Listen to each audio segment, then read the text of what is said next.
Hello, Muzammil. Yes, sir. Am I audible? Yes, sir. Hello, viewers. I, Muhammad Abdul Habib, welcome you all to our application AIMS tutorial. In this video, we'll be discussing Chapter 5, Admission of a Partner. Question number 5, page number 241. Here is the question. Mr. X and Y are partners sharing profit and losses in ratio of 4:1. Their balance sheet as on 31st March 2020 was as under. Here is their balance sheet provided with some liabilities and amounts. Here we are given with some additional information. They agreed to take Mr. Z into partnership with effect from 1st April 2020 on following terms. पहले से partners कौन कौन है?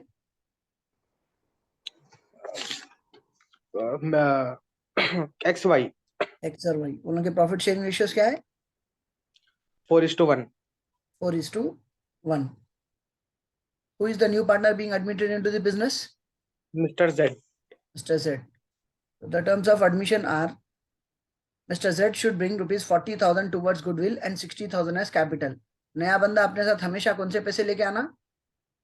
Capital and goodwill. यहाँ पे capital के पैसे कितने ला रहा बंदा? 60,000. गुडविल के 40,000. 40,000. The other adjustments are the assets are revalued as under furniture 50,000. ऊपर फर्नीचर की वैल्यू क्या है? 40,000. 40 है, अब उसको 50 करना है. Next stock is given as 78,000. पहले से स्टॉक कितने का है? 80,000. उसको 78 करना है. Next debtors is given as 58,000. Earlier the value of debtors was 60,000.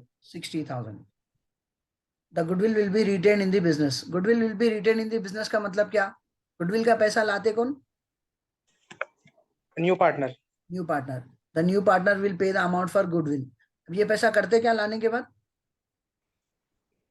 Goodwill will be distributed among all partners. Old partners. The amount of goodwill brought in by new partner will be distributed among old partners. All partners. After distributing the amount of goodwill, the old partners will retain the amount into the business itself. बांटने के बाद पुराने partners वो पैसा business में वैसे ही maintain करते. Instead of taking with them, वो पैसा विथड्रॉ करने के बजाय वैसी बिजनेस में रखते. उसको goodwill is retained in the business बोलते. Am I clear? Yes, sir. So we are asked to prepare necessary ledger accounts and prepare balance sheet of new firm. Here is our solution. What are the ledger accounts that we prepare? Revaluation account, bank Valuation account, bank account, goodwill account, partners partners capital account, new balance sheet balance of sheet. XYZ as on 1st April 2020. What is the format for revaluation account? The format for revaluation account is date, particulars, JF, amount rupees. But here we'll be taking the format only as particulars, amount, rupees. The format for bank will also be taken as particulars, amount, rupees. The format for goodwill will also be taken as particulars, amount, rupees. And the format for partners capital will be particulars along with the name of the partners. What are the names of partners? XYZ. So the format will be particulars XYZ, amount rupees. What is the format for balance sheet? Liabilities, assets, liabilities rupees. Amount, assets amount, rupees. The rules for revaluation are: decrease in value of asset will be recorded on debit side, increase in value of asset will be recorded on credit side. Assets की value कम हो रही तो revaluation के debit में लिखना है, assets की value बढ़ रही तो रिवैल्यूएशन के क्रेडिट में लिखना है. Whereas the rules for liabilities will be opposite to the rules of asset. जैसे कि decrease in asset was recorded on debit side of revaluation, so increase in liability will be recorded on debit side of revaluation. Whereas increase in assets was recorded on credit side of revaluation account, and decrease in liability will be recorded on credit side of revaluation account. Am I clear? Yes, sir. So the first adjustment was given as Mr. Z will be paying 40,000 towards goodwill and 60,000 as capital. थोड़ी देर के लिए वो adjustment बाजू रख दीजिए. उसके बाद दूसरे एडजस्टमेंट से देखिए. The assets are revalued as follows. Furniture 50,000 था. Yes, sir. पहले से फर्नीचर की वैल्यू ओल्ड बैलेंस शीट में क्या दी हुई है? 40,000. 40,000. तो 40,000 के फर्नीचर को कितना करना है? 50,000. 50. सो असेट की वैल्यू इंक्रीज हो रही, डिक्रीज हो रही? इंक्रीज हो रही. इंक्रीज हो रही. तो इंक्रीज इन एसेट्स कहाँ लिखते हैं आप? Increase in assets, revaluation account, credit side. Credit side. So asset का नाम क्या है? फर्नीचर। तो बाई फर्नीचर अकाउंट, पहले कितना था? 40,000 था, उसको 50 करना है, तो कितना बढ़ रहा? 10,000 इंक्रीज हो रहा। 10,000। तो अब इसको नई बैलेंस शीट में बताएंगे कैसे। पहले फर्नीचर कितना था? 40,000। 40,000। जो चीज बढ़ रही है उसको अप्रिसिएशन बोलते हैं, प्लस अप्रिसिएशन। यहाँ पे अप्रिसिएशन की पूरी स्पेलिंग लिखेंगे, APPRECIATION। अब अप्रिसिएशन कितना बढ़ा? 10,000 बढ़ा, तो 40 प्लस 10 कितना हो गया? 50,000। 50,000। सेकंड वैल्यू किसकी थी? स्टॉक। स्टॉक। पहले से स्टॉक कितना था?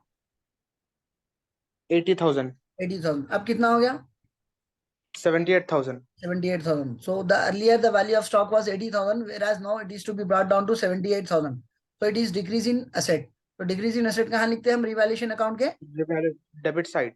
Debit side to stock account. पहले it was 80,000, now it is to be brought up to 78,000. So there is decrease in the value of stock by 2,000 rupees. तो इसको balance sheet में कैसा बताएंगे आप? Stock stock 80,000 80,000 minus depreciation. Minus depreciation. Again यहाँ पे depreciation की पूरी स्पेलिंग लिखेंगे, DEPRECIATION। डेप्रिसिएशन कितना कम हो रहा? 2,000। तो now it 2,000। Will be 78,000। Third adjustment पढ़िए। डेप्टार्स। Debtors. The value of debtors was 60,000, which is to be brought down to 58,000. तो पहले डेप्टार्स की वैल्यू 60,000 थी, अब उसको 58 करना है। तो इंक्रीज इन एसेट है, डिक्रीज इन एसेट है? Decrease in asset. Decrease in asset. It will be recorded on debit side as to provision for bad debts account. So पहले वो 60 था, अब उसको 58 करना है। So again there is decrease in asset worth 2,000 rupees. Balance sheet में कैसा लिखेंगे आप?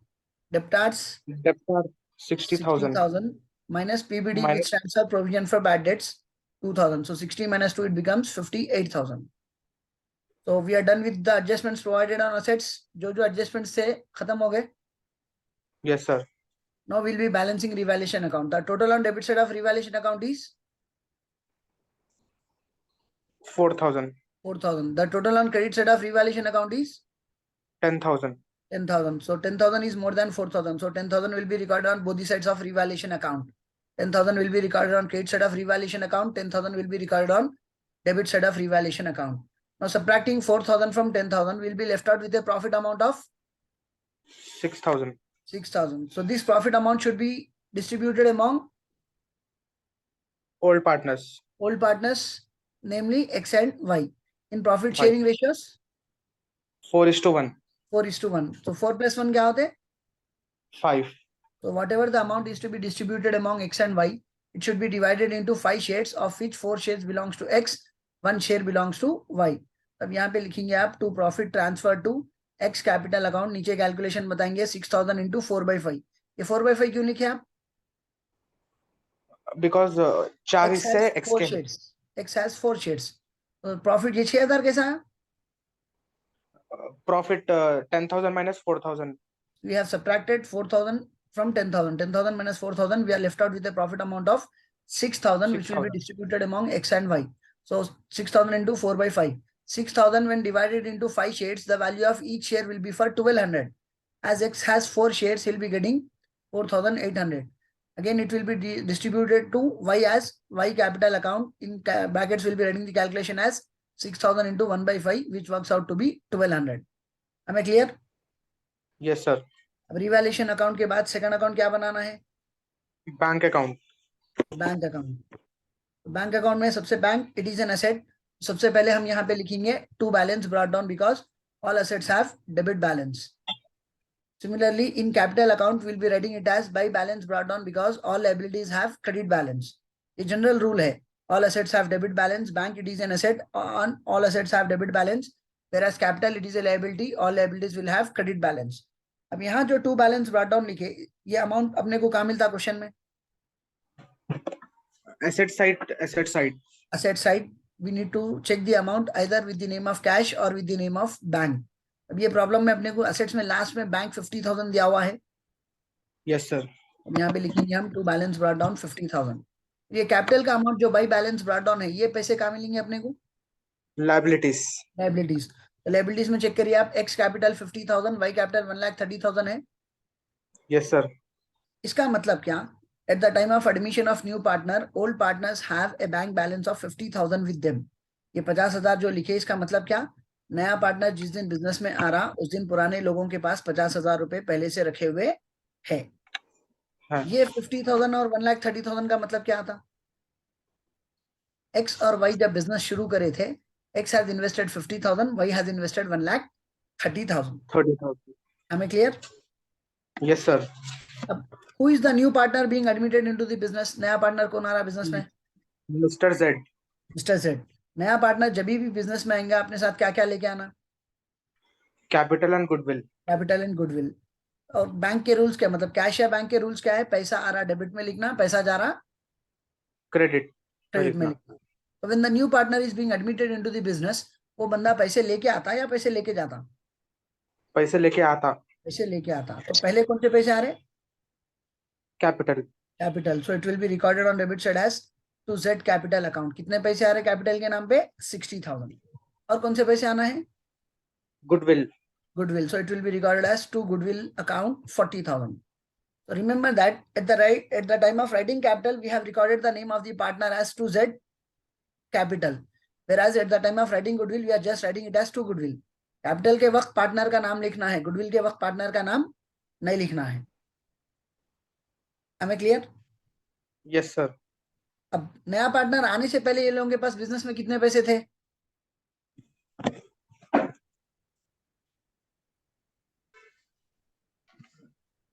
50,000, 1,30,000.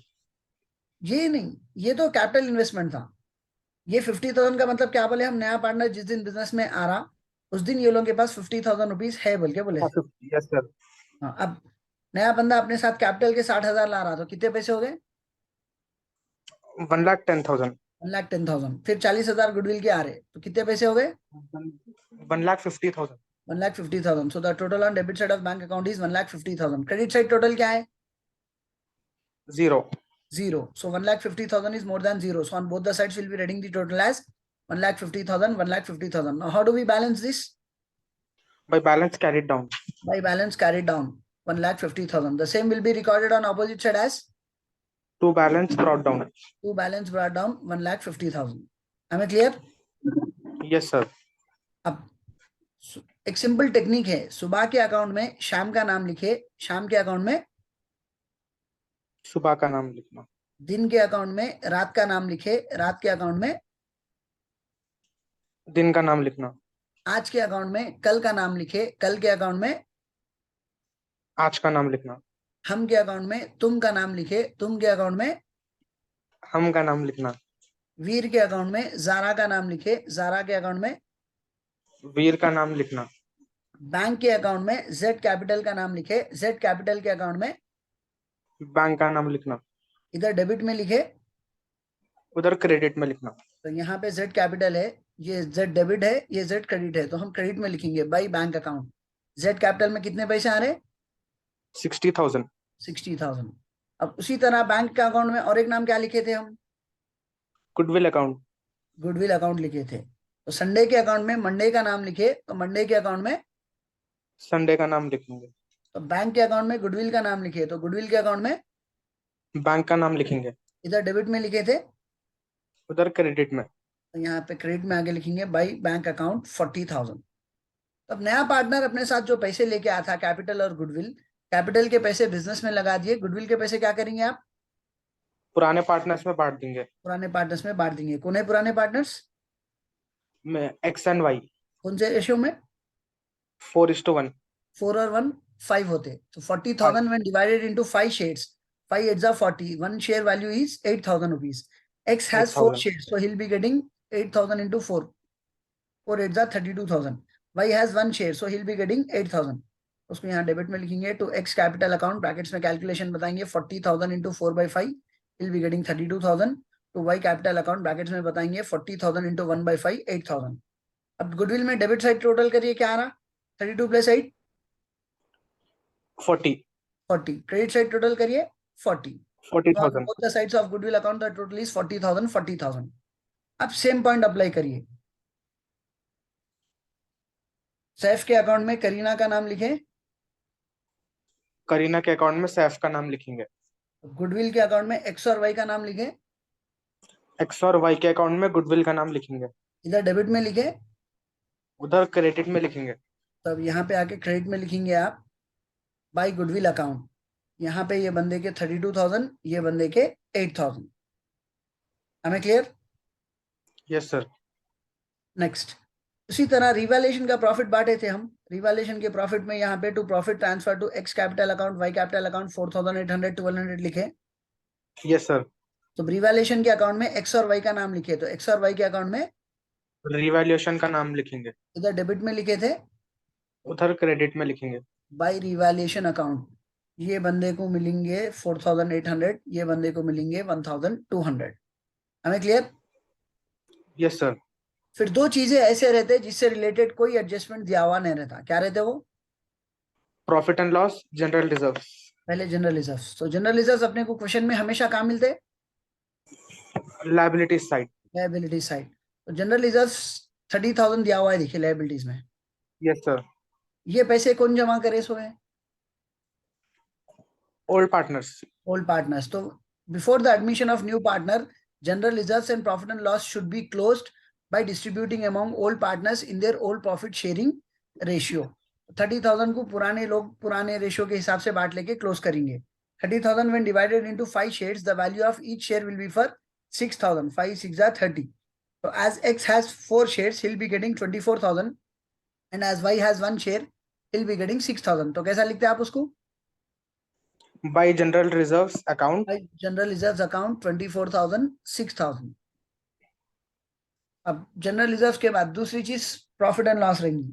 Profit and loss if it is given on liability side of the question, it means it is the amount of old profits, whereas profit and loss if it is given on asset side of the question, it is amount of old losses। अगर liability में profit and loss दिया हुआ है तो वो क्या है? पुराने फायदे। प्रॉफिट्स हैं। अगर वही प्रॉफिट एंड लॉस क्वेश्चन में एसेट्स में दिया हुआ है तो वो पुराने नुकसान। नुकसान, लॉसेस है। अब अपने को ये प्रॉब्लम में लायबिलिटीज में दिया, एसेट्स में दिया? लायबिलिटीज।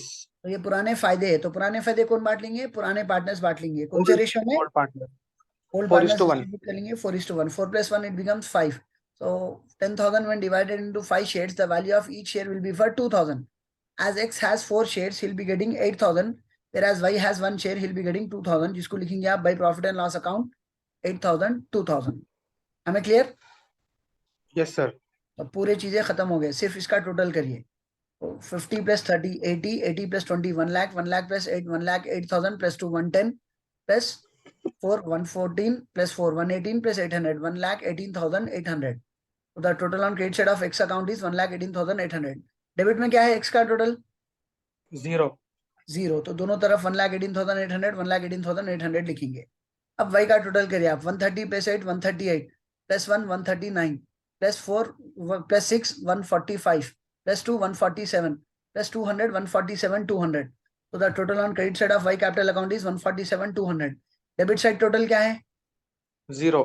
दोनों तरफ क्या लिखेंगे? 147 200 147 200। जेड का टोटल करिए। 60,000। 60,000। 60,000 will be recorded on credit side. Debit side कुछ भी नहीं है तो इधर भी लिखेंगे 60,000। Now how do we balance it? By balance carried down. By या to? To balance carried down. To balance carry down. X के लिए लिखेंगे 1,18,800, फिर इधर ब्रॉट डाउन करेंगे by balance brought down 1,18,800। Y के लिए कैरी डाउन करेंगे 1,47,200, ब्रॉट डाउन करेंगे 1,47,200। जेड के लिए कैरी डाउन करेंगे 60,000, जेड के लिए ब्रॉट डाउन करेंगे 60,000। हमें clear? Yes sir. No. Continuing with the problem. New balance sheet बनाना है, तो न्यू बैलेंस शीट बनाने के लिए पहले ओल्ड बैलेंस शीट सामने रखना। पुरानी बैलेंस शीट में कैपिटल्स एक्स और वाई के बता रहा। अब न्यू बैलेंस शीट बना रहे तो कैपिटल्स एक्स वाई जेड तीनों के बताना। कैपिटल्स लिख लेंगे एक्स। एक्स के पास पहले कितने पैसे थे? 50,000। आज कितने पैसे हैं? 1,18,000। 800। 18,800। 1,18,800। कैसा? At the time of starting the business, he has invested 50,000. From the amount of goodwill brought in by new partner, he is getting a share of 32,000. Out of revaluation profits, he is getting a share of 4,800. Out of old general reserves, he is getting a share of 24,000. Out of old profits, he is getting a share of 8,000. So now his capital is worth 1,18,800. Am I clear? Yes, sir. तो अब x के लिए लिखेंगे 1,18,800. y के पास कितने पैसे थे? 1,30,000. 30,000 थे. आज ये बंदे के पास कितने पैसे हैं? 1,47,200. 200. तो अब यहाँ पे लिखेंगे y 1,47,200. z का कैपिटल कितना है? 60,000. 60,000. अब x y z तीनों के कैपिटल्स लिख दिए. Yes, sir. जब लायबिलिटीज में चेक करिए, दूसरे अदर लायबिलिटीज क्या, स्टार्टिंग से पढ़िए लायबिलिटीज. General reserves, ये profit general and reserve loss, क्या करें हम? बांट दिए. बांट दिए, खत्म कर दिए. We have distributed and closed it. तो अब फिर से लिखते हैं उसको? नहीं. नहीं लिखते. Next, Profit and loss, profit and loss. ये पुराने प्रॉफिट्स है, ये क्या करें? पुराने पार्टनर्स में डिस्ट्रीब्यूट कर दिए. डिस्ट्रीब्यूट कर दे. We have also close profit and loss account by distributing among all partners in their all profit sharing ratio. तो again we are not Yes. Going to show this in new balance sheet. आगे बढ़िए. Creditors, creditors 25,000 है, इसको कुछ करें? no, नहीं करें. जैसा है वैसा लिखो. Creditors 25,000. Then again we have bills payable Bills 5,000. payable, इसको कुछ करें? नहीं करें. जैसा है वैसा लिखो. Bills payable 5,000. लायबिलिटीज खत्म हो गए. Yes, sir. अब असेट्स की तरफ आओ. पहला नाम क्या है? फर्नीचर है. Furniture, फर्नीचर पहले कितना था? 40,000. उसको कितने बढ़ाना था? 10. बढ़ा 10,000. दिए. 40 + 10 50 कर दिए. नेक्स्ट, Stock, स्टॉक 80 था, उसको 2 कम करके 78 कर दिए. Next we have bills Yes, sir. Receivable 20,000. इसको कुछ करें? नहीं. जैसा है वैसा लिख दो आप. Bills receivable 20,000. Then we have debtor 60. उसमें से minus Debtor. Provision for bad debts 2,058 कर दिए. Next we have Yes, bank. sir. Bank जो Bank, 50,000 है वो नई वैल्यू है, पुरानी वैल्यू है? पुरानी वैल्यू है. आज ये लोगों के पास कितना पैसा है? 1,50,000. ऐसा 50 पहले से थे. 60,000 Yes, sir. ये capital investment of new partner है. 40,000 contribution of new partner towards goodwill है. आज ये लोगों के पास कितना पैसा है? 1,50,000. तो नई बैलेंस शीट में बैंक क्या बताएंगे? 1,50,000. हमें clear? Yes, sir. So we are done with all the items provided on liability side and asset side. Yes, sir. Now we need to balance it. So the total on liability side is 3,50,000, whereas the total on asset side is 3,50,000. हमें clear? Yes, sir. अब अपने को एक point है, देखिए, goodwill is retained in the business बोल के बोले. तो नया पार्टनर गुडविल का पैसा लेके आ रहा है 40,000, जिसको हम बैंक अकाउंट में टू गुडविल 40,000 लिखे, फिर गुडविल अकाउंट में बाई बैंक 40,000 लिखे. तो ये जो 2 स्टेप्स है, टू गुडविल और बाई बैंक, ये गुडविल लाने के स्टेप्स है. फिर ये गुडविल का पैसा करे क्या हम? पुराने पार्टनर्स में डिस्ट्रीब्यूट कर दिया. डिस्ट्रीब्यूट कर देंगे. यहाँ पे to X capital 40,000 into 4/5 32,000. To Y capital 40,000 into 1/5 8,000. फिर यही गुडविल का अमाउंट और एक बार कहाँ लिखे हम? इधर बाई गुडविल 32,000 Partners 8,000 capital. बोल के लिखे. Yes, sir. ये 2 स्टेप्स गुडविल बांटने के हैं. तो ये जो 2 स्टेप्स है, to goodwill by bank, these are the 2 steps for bringing the amount of goodwill into the business. These 2 steps, 2x capital and 2y capital and by goodwill, these 2 steps are the steps of distributing goodwill among old partners. ये goodwill बांटने के steps है. तो after distribution of goodwill, the old partners will retain the amount into the business. वैसे ही रख रहे हैं ये लोग. पैसा withdraw कर रहे हैं या वैसे ही छोड़ दे रहे हैं? वैसे ही छोड़ दे रहे हैं. उसको goodwill is retained in the business बोल के बोलते हैं. हमें क्लियर? Yes, sir. दूसरी चीज, यहाँ पे जितने भी शॉर्टकट्स लिखे हैं, जैसे कि जनरल रिजर्व्स को जनरल रिजर्व लिखा हुआ है, आपको एग्जाम्स में पूरा कंप्लीट स्पेलिंग लिखना है. Yes, capital sir. के लिए भी स्पेलिंग पूरी लिखना है आपको. सीएपी नहीं लिखना है, पूरा कैपिटल लिखना है. अप्रिसिएशन की स्पेलिंग पूरी आना है, डेप्रिसिएशन की स्पेलिंग पूरी आना है. यहाँ पे प्रोविजन फॉर बैड डेट्स भी क्लियर लिखना है आप. हमें clear? Yes, sir. Yes, sir. Hope you all have understood the topic. See you all in next video. Thank you. Thank you, Muzammil. Okay, sir.